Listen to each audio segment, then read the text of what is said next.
Student, तो आज हम लोग मैटर की जो प्रॉपर्टीज है, physical properties and chemical properties, उसके बारे में थोड़ा देखेंगे और वो प्रॉपर्टीज को कैसे मेजर करते हैं, क्या यूनिट्स यूज किए जाते हैं, उसके बारे में देखेंगे। लेकिन पहले एक जो बेसिक इंफॉर्मेशन हम लोगों को चाहिए कि फिजिकल प्रॉपर्टीज कौन से प्रॉपर्टीज को बोलेंगे या केमिकल प्रॉपर्टीज कौन से प्रॉपर्टीज को हम बोलेंगे, ये पहले देखेंगे। जैसे फिजिकल प्रॉपर्टीज में कलर, ऑर्डर, मेल्टिंग पॉइंट और बॉइलिंग पॉइंट, इन जनरल ये प्रॉपर्टीज जो है वो फिजिकल प्रॉपर्टीज में आती है। आप ऐसे बोल सकते हो कि फिजिकल अपीयरेंस, जैसे हम लोगों ने अभी कौन से कलर के कपड़े पहने हैं, तो फिजिकल अपीयरेंस मतलब कलर क्या है, ऑर्डर क्या है। उसके साथ साथ मेल्टिंग और बॉइलिंग पॉइंट, जैसे मेल्टिंग पॉइंट देखते हैं, वो पर्टिकुलर एलिमेंट कौन से टेम्परेचर पे मेल्ट हो रहा है, वहाँ कुछ ऐसे केमिकल रिएक्शन नहीं हो रही है, जस्ट हम लोग उसका मेल्टिंग पॉइंट देख रहे हैं। जैसे वाटर 100 डिग्री सेंटीग्रेड पे बॉईल होता है, ठीक है, जस्ट उसका बॉइलिंग पॉइंट हम लोग मेजर कर रहे हैं with the help of thermometer कि कौन से टेम्परेचर पे वो कम्प्लीटली जैसे मेल्टिंग पॉइंट है तो मेल्ट हो रहा है, या कौन से टेम्परेचर पे वाटर जो है, वाटर का बॉइलिंग पॉइंट देखते हैं क्योंकि वो लिक्विड है, कौन से टेम्परेचर पे बॉईल हो रहा है। तो ये सब आएगा फिजिकल प्रॉपर्टीज में। लेकिन केमिकल प्रॉपर्टीज में change in chemical composition, change in chemical composition means कुछ तो भी चेंज हो रहा है, जो ओरिजिनल सब्सटेंस था उसमें चेंज हो रहा है, वो अभी ओरिजिनल सब्सटेंस नहीं रहेगा, ठीक है, वो कंप्लीटली चेंज हो जाएगा। फिर वो चेंज उसका फिजिकल अपीयरेंस भी हो सकता है, ठीक है। तो इसका एक simple day to day life का एग्जांपल जैसे देखेंगे, आयरन देखो, ठीक है, ये आयरन की एक चेन है जिसके ऊपर रेडिश ब्राउन कलर का जो है कोटिंग आ गया है ड्यू टू रस्टिंग, ठीक है।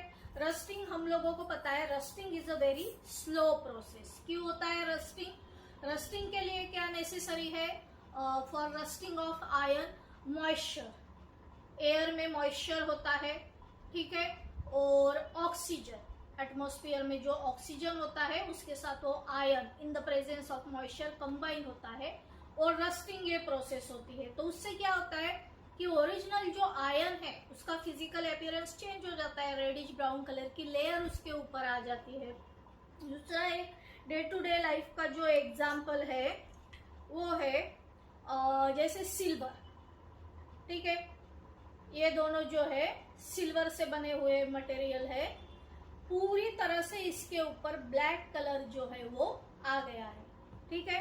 तो इससे ये सिल्वर है या नहीं ये भी हम लोगों को पता नहीं चल रहा। मतलब क्या कि ये एटमॉस्फेयर में जो H2S गैस होता है उसके साथ रिएक्ट होता है और इसके ऊपर ये ब्लैक कलर की लेयर आ जाती है, ठीक है, मतलब केमिकल रिएक्शन होती है। H2S जो है एटमॉस्फेयर में जो H2S है वो सिल्वर के साथ, मेटल के साथ रिएक्ट होता है और इसका फिजिकल अपीयरेंस चेंज हो जाता है। तो जब भी केमिकल रिएक्शन होती है तब हम बोल सकते हैं कि it is a chemical property. और एक एग्जांपल जैसे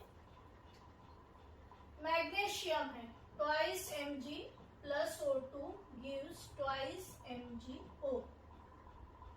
मैग्नीशियम की वायर अगर एयर में बर्न करते हैं, ठीक है, प्रैक्टिकल 10th के प्रैक्टिकल में ये एक्सपेरिमेंट है केमिस्ट्री लैब में, अगर आप लोगों ने किया होगा ये एक्सपेरिमेंट। एक मैग्नीशियम की वायर लेते हैं, उसे बर्न करते हैं, तो वो एक वाइट कलर का जो है लाइट निकलता है और कंप्लीटली फिर वो बर्न होने के बाद ऐश में कन्वर्ट हो जाता है, तो उसका एक मैग्नीशियम ऑक्साइड जो है वो फॉर्म हो जाता है। तो यहाँ अगर रिएक्शन लिखते हैं तो twice Mg plus O2 gives twice MgO, मतलब केमिकल रिएक्शन यहाँ हो रही है, ठीक है, इसीलिए इसे केमिकल प्रॉपर्टी बोलेंगे। केमिकल रिएक्शन हो रही है मतलब क्या? दो एटम्स या मॉलिक्यूल्स रिएक्ट हो रहे हैं मतलब क्या? There is exchange of electron. उसके पीछे थ्योरी कौन सी है कि एक्सचेंज ऑफ इलेक्ट्रॉन। मेटल की टेंडेंसी है कि मेटल लॉस इलेक्ट्रॉन, मेटल अपना इलेक्ट्रॉन दे देता है, नॉन मेटल O2 वो इलेक्ट्रॉन को एक्सेप्ट करता है। तो ये सब केमिकल रिएक्शन में होता है। अगर ये नहीं होता है तो उसे हम केमिकल रिएक्शन नहीं बोलेंगे। ठीक है, रिएक्शन देख के हम लोगों को इलेक्ट्रॉन जो है इलेक्ट्रॉन का एक्सचेंज हो रहा है। यहाँ हमने इलेक्ट्रॉन जो है रिएक्शन जब भी लिखते हैं तब वहाँ कुछ तो भी इलेक्ट्रॉन का एक्सचेंज हो रहा है। इतना आप लोगों को याद रखना होगा। जैसे यहाँ देखो, एक Mg जो है, एक मैग्नीशियम जो है उसके ऊपर +2 उसकी वैलेंसी होती है। ठीक है, इसका मीनिंग ये है कि मैग्नीशियम अपने 2 इलेक्ट्रॉन का लॉस कर सकता है। और वो इलेक्ट्रॉन कौन एक्सेप्ट करेगा? जो दूसरा रिएक्टेंट है ऑक्सीजन, वो 2 इलेक्ट्रॉन को एक्सेप्ट कर लेता है और वो किस में कन्वर्ट हो जाता है? यहाँ MgO ऑक्साइड में मैग्नीशियम मेटल जो है वो कन्वर्ट हो जाता है। तो इसके पीछे की ये थ्योरी है। ये थ्योरी, रिएक्शन की थ्योरी तो हमें रेडॉक्स रिएक्शन में हम लोग डिटेल में स्टडी करेंगे ही। यहाँ बस देख रहे हैं कि केमिकल प्रॉपर्टी या केमिकल रिएक्शन का मीनिंग क्या है। ठीक है, तो आप लोगों को इतना समझ में आ गया होगा। फिर थोड़ा आगे बढ़ते हैं। मैटर जो है, many properties of matter are quantitative in nature.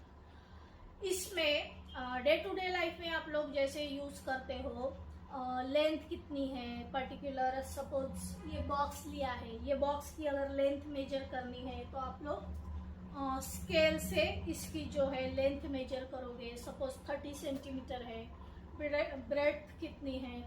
तो ये सब जो क्वांटिटीज है, अगर हम लोग बोलेंगे कि 30 है, ठीक है, उसे अगर यूनिट नहीं लगाएंगे सेंटीमीटर है या मीटर है तो भी हम लोगों को आइडिया नहीं आएगा कि वो उसकी लंबाई कितनी।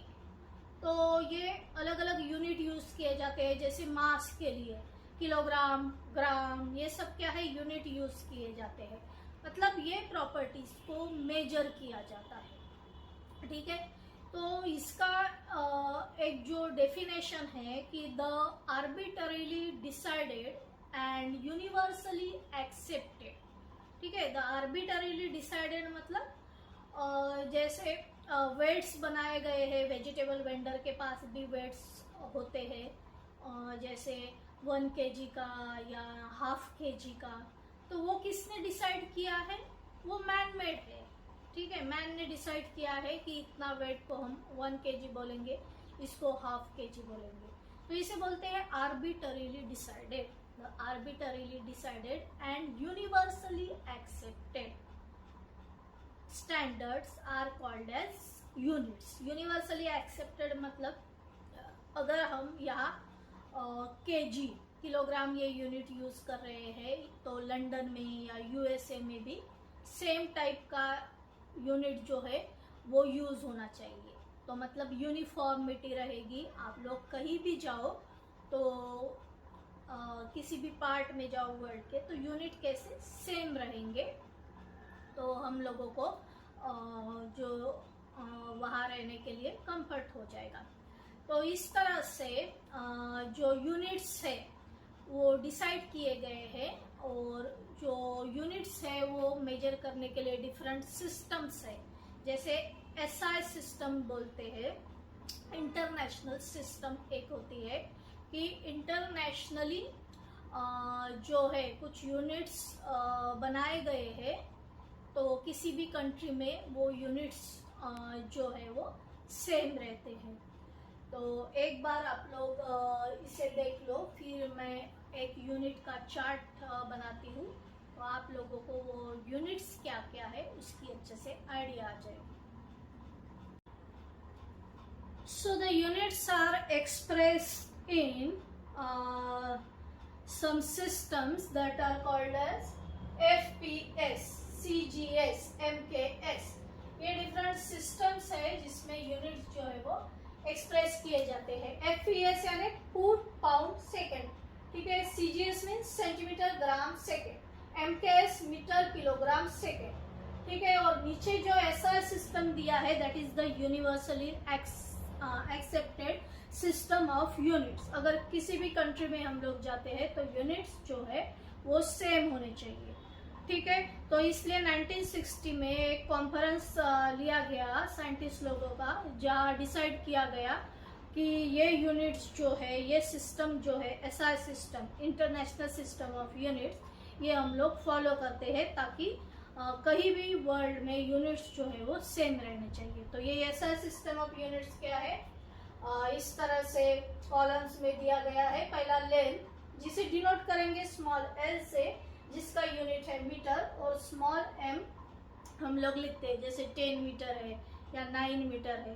तो यूनिट अगर शॉर्ट में लिखा तो समझ में भी जल्दी आ जाएगा कि स्मॉल एम यानी मीटर है, और वो ज़्यादा कन्वीनियंट रहेगा, ज़्यादा स्पेस भी नहीं लेगा। देन मास जो है वो किलोग्राम में मेजर करेंगे और केजी से उसे डिनोट करेंगे। टाइम जो है स्मॉल टी से डिनोट करेंगे, सेकेंड्स में टाइम लिया जाता है, स्मॉल एस से उसे डिनोट करते हैं। Electric current capital I, ampere बोलते हैं उसके यूनिट को, और कैपिटल ए से उसे डिनोट करते हैं। थर्मोडायनेमिक टेम्परेचर, ठीक है, कैपिटल टी। थर्मोडायनेमिक्स का पूरा एक चैप्टर है 12th स्टैंडर्ड में। अभी याद रखो कि टेम्परेचर के लिए कैपिटल टी यूज करना। टेम्परेचर केल्विन में मेजर करते हैं, स्टैंडर्ड टेम्परेचर केल्विन में रहता है, के से डिनोट करते हैं। Amount of substance small n, ठीक है, n means number of moles, और यहाँ मोल लिखा है, और जब यूनिट लिखते हैं तो MOL मोल लिखना है, ई नहीं लिखना है, ठीक है। ये नंबर ऑफ मोल्स क्या होता है, जैसे कितने पार्टिकल्स है, एटम्स के कितने पार्टिकल्स है, मॉलिक्यूल्स कितने हैं, इनका एक नंबर होता है, ठीक है।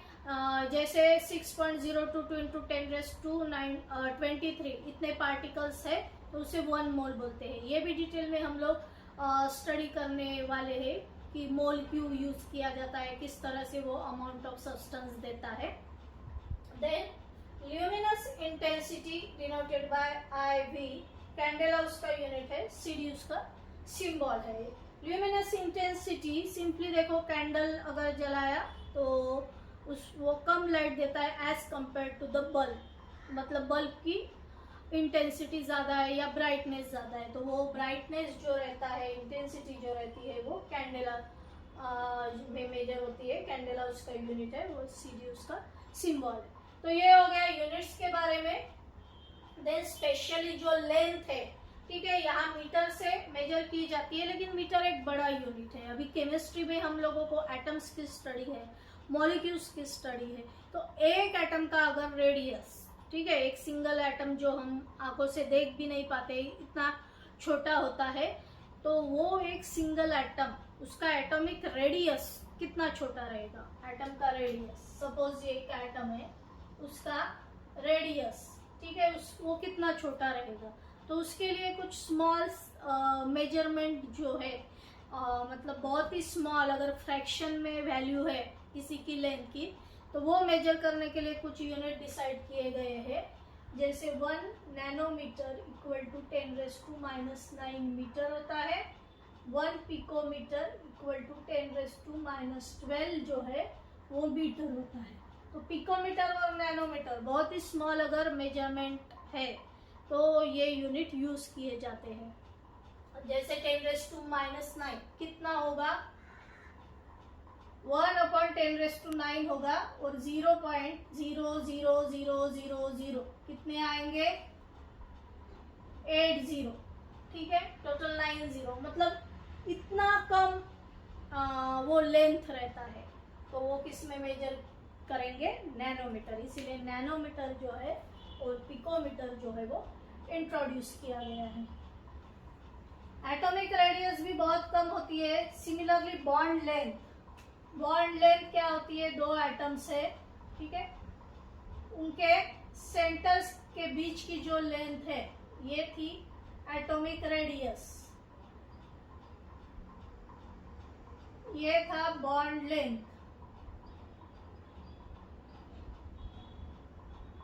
ठीक है। तो 2 एटम्स अगर मॉलिक्यूल भी बना रहे हो तो जो बॉन्ड लेंथ है वो भी नेचुरली बहुत ही कम रहेगी, एटम का साइज कम होता है मॉलिक्यूल का भी साइज बहुत बहुत कम होता है, तो इसके लिए ये यूनिट्स जो है वो डिसाइड किए गए। और एक जैसे वेवलेंथ लेंगे, ठीक है, ये हो गई वेवलेंथ की वैल्यू। यहाँ ऐसे वेवलेंथ लिख देंगे, wavelength, light travels in the form of wave, हमको पता है, ठीक है। तो ये दो जो है जो ऊपर आए हुए पोर्शन है उसे क्रेस्ट बोलते हैं, नीचे का जो है वो ट्रब बोलते हैं। तो ये डिटेल में लाइट चैप्टर में हम लोगों को स्टडी करना है 12th में। तो ये जो लेंथ है वो है वेवलेंथ, वो भी बहुत ही छोटी होती है, ठीक है। तो इसके लिए ये यूनिट्स जो है नैनोमीटर, पिकोमीटर यूज किए जाते हैं।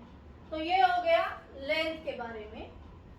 फिर हम लोग थोड़ा मास के बारे में भी डिटेल में जान लेंगे। ये पहले हम रब कर देंगे।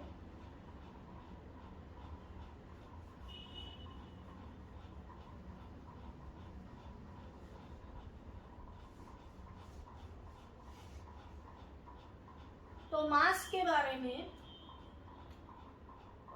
जो है मास किलोग्राम में ऐसा सिस्टम में मेजर किया जाता है। और यहाँ मुझे ये बताना है कि जब भी हम मास बोलते हैं, mass means amount of matter, ठीक है, अमाउंट ऑफ मैटर, कितना मैटर है।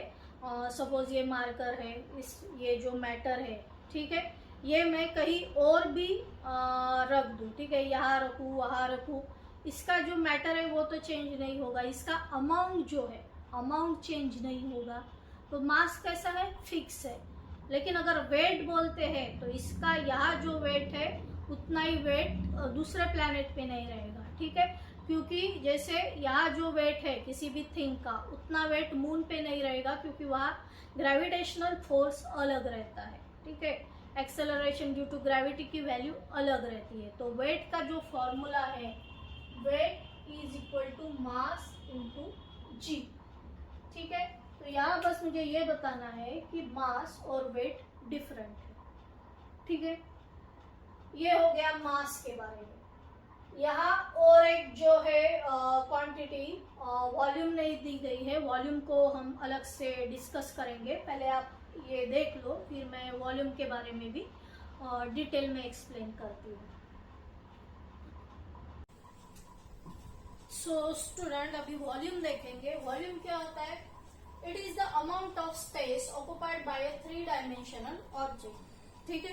किसी भी ऑब्जेक्ट को ले लीजिए, 3-डायमेंशनल स्पेस वो ऑक्युपाई करेगा, जैसे लेंथ है, ब्रेथ है, तो इस तरह से 3-डायमेंशनल स्पेस, ठीक है। वॉल्यूम क्या है कि जो स्पेस वो ऑक्युपाई कर रहा है उसे हम वॉल्यूम बोलेंगे। अभी वॉल्यूम के अलग अलग मेजर्स है, जैसे ये एक बीकर देखो, इस पे 100 ml लिखा है, ठीक है। कैपेसिटी है, यहाँ तक अगर है तो 40 ml, फिर 60 ml, जितना भी स्पेस वो ऑक्युपाई करेगा। डे टू डे लाइफ का एक सिंपल एग्जांपल है, आप लोग सिरप लेते हो बहुत सारे मेडिसिनल, तो यहाँ भी अप टू 10 ml मार्किंग रहती है, ठीक है। तो 5 ml लेना है तो हम लोग 5 ml तक फील करके वो पर्टिकुलर मेडिसिन लेंगे। तो इसका मीनिंग क्या है कि 5 ml की स्पेस उसने ऑक्युपाई की है।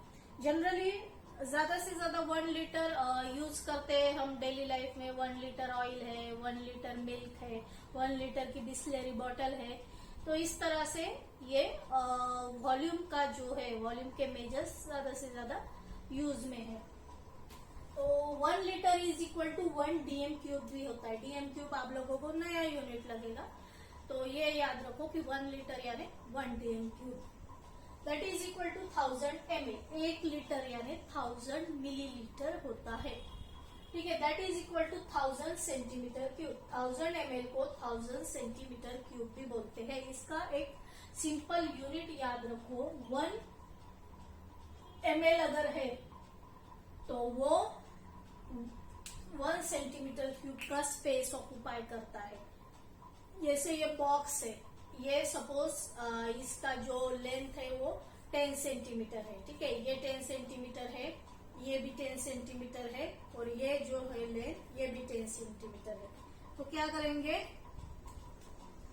10 centimetre into 10 centimetre into 10 centimetre कितना हो जाएगा, 1000 सेंटीमीटर क्यूब। ठीक है, मतलब ये बॉक्स कितना स्पेस ऑक्युपाई कर रहा है, या इसके अंदर जो भी स्पेस है कितना है, 1000 सेंटीमीटर क्यूब। तो इस तरह से वॉल्यूम को समझते हैं। इतना ये तो याद ही रखो कि 1 ml यानी 1 सेंटीमीटर क्यूब होता है। ठीक है, 1 ml छोटा सा आप लोग इसमें डाल के देखो 1 ml, तो स्पेस उसे क्या बोलेंगे, 1 सेंटीमीटर क्यूब का स्पेस वो ऑक्युपाई कर रहा है। तो इसीलिए 1000 ml है तो 1000 सेंटीमीटर क्यूब रहेगा। ये हो गया।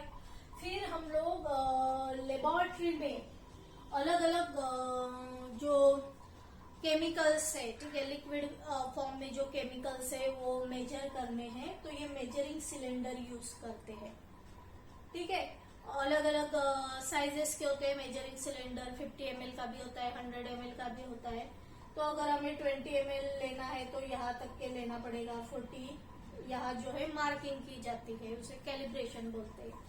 ठीक है, फिर हमारे केमिस्ट्री लेबोरेटरी में पिपेट भी रहेगी, ब्यूरेट भी रहेगी, ये सब टाइट्रेशन में यूज होता है। अगर आप लोगों ने लेबोरेटरी में प्रैक्टिकल्स किए होंगे तो आप लोगों को अच्छी तरह से पता होगा, आप लोगों ने पिपेट देखी होगी, आप लोगों ने ब्यूरेट देखी होगी। ठीक है, हम लोगों ने तो बहुत सारे एक्सपेरिमेंट्स किए हैं केमिस्ट्री लैब में, तो हम लोगों को तो अलग अलग इंस्ट्रूमेंट या अलग अलग एपरेटस का बहुत ज्यादा नॉलेज है। तो ये जो पिपेट है ये जनरली हम लोग 10 ml की यूज करते थे, 25 ml के भी रहती है। इससे जो है सॉल्यूशन टाइट्रेशन के लिए लगते हैं, NaCl का सॉल्यूशन और एक एसिड जो है लगता है, तो वो जो है ब्यूरेट जो है, ब्यूरेट में बेस जो है NaOH ऐड किया जाता है। पिपेट से 10 ml HCl जो पिपेट आउट किया जाता है, यहाँ एक मार्किंग रहती है पिपेट के ऊपर, और एसिड और बेस के बीच की जो रिएक्शन है उसे ही टाइट्रेशन बोला जाता है। तो यहाँ देखना है कि ये डिफरेंट डिफरेंट वॉल्यूम्स जो है वो यूज किए जाते हैं। तो ये हो गया वॉल्यूम के बारे में। ठीक है, और एक वॉल्यूमेट्रिक फ्लास्क भी होता है जो 100 ml का होता है, वो भी केमिकल लेबोरेटरी में यूज करते हैं। तो ये पूरा हो गया वॉल्यूम के बारे में। इसमें यूनिट्स अच्छे से याद रखो। ठीक है, तो आगे का जो है वो टेम्परेचर के लिए मेजर करने के लिए क्या यूज करते हैं, किस तरह से मेजर करते हैं, उसका यूनिट क्या है वो देखेंगे। पहले एक बार ये देख लो। सो फ्रेंड्स, टेम्परेचर का देखने से पहले हम लोग डेंसिटी का थोड़ा देख लेते हैं, जो मैं बताना भूल गई डेंसिटी के बारे में। Density equal to mass upon volume. Mass KG में अगर मेजर किया तो वॉल्यूम मीटर क्यूब में लेना पड़ेगा, ये है SI यूनिट। ये अगर ग्राम में किया तो ये सेंटीमीटर क्यूब में, तो यहाँ ऐसे ग्राम सेंटीमीटर क्यूब इनवर्स इस तरह से भी लिख सकते हैं। तो ये हो गया डेंसिटी के बारे में। अभी हम लोग टेम्परेचर का देखेंगे। टेम्परेचर क्या होता है?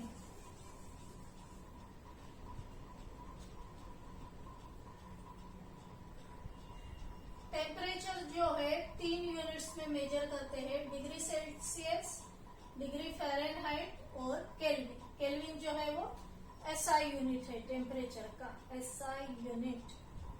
डिग्री सेंटीग्रेड जो है generally boiling point of water 100 degree centigrade बोलते हैं।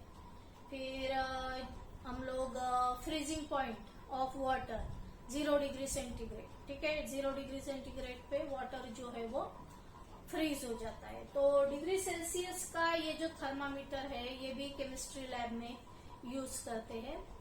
जनरली बॉडी टेम्परेचर अगर मेजर करना है तो जो स्केल है वो फ़ारेनहाइट की रहती है। फ़ारेनहाइट में टेम्परेचर जो है वो मेजर किया जाता है।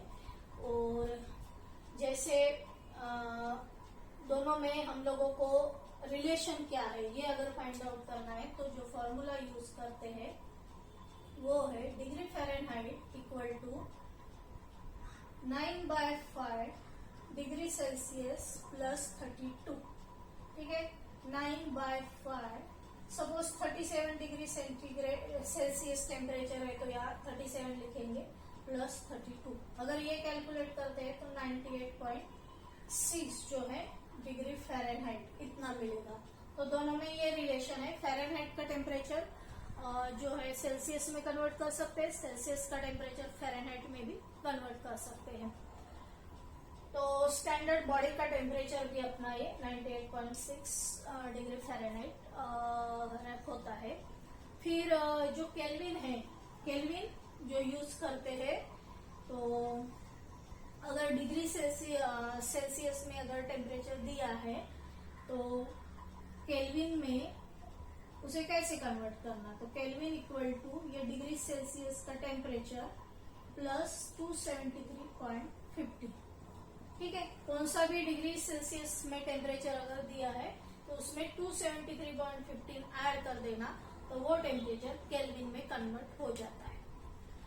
और 12th स्टैंडर्ड में जो भी चैप्टर्स है बहुत सारे, पेपर 1 में तो बहुत सारे न्यूमेरिकल्स है तो जिसमें टेम्परेचर ये टर्म बहुत ज्यादा यूज होता है और जो टेम्परेचर स्टैंडर्ड टेम्परेचर जो यूज करना पड़ता है वो केल्विन में यूज करना पड़ता है।